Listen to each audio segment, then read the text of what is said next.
গ্রিনল্যান্ডকে ঘিরে মার্কিন president Donald ট্রাম্পের সাম্প্রতিক হুমকি শুধু ডেনমার্কের জন্য নয়, পুরো ইউরোপের জন্য এক গভীর উদ্বেগের বার্তা হয়ে উঠেছে। ডেনমার্কের প্রধানমন্ত্রী মেটে ফ্রেডেরিকসেন একে আখ্যা দিয়েছেন চরম সন্ধিক্ষণ হিসেবে, যেখানে প্রশ্ন শুধু গ্রিনল্যান্ডের ভবিষ্যৎ নয়, আন্তর্জাতিক আইন ও সার্বভৌমত্বের মৌলিক নীতিও।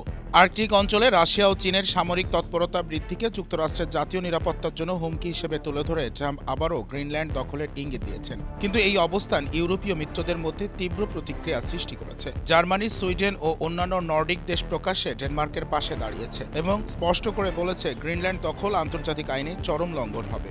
এই প্রেক্ষাপটে ন্যাটোর ভূমিকাও প্রশ্নের মুখে। একদিকে যুক্তরাষ্ট্র ন্যাটোর প্রধান শক্তি, অন্যদিকে তারই সম্ভাব্য পদক্ষেপ ন্যাটো জোটের ভেতরে ভাঙন ধরাতে পারে। গ্রিনল্যান্ডের জনগণও স্পষ্টভাবে জানিয়ে দিয়েছে তারা মার্কিন নাগরিক হতে চায় না।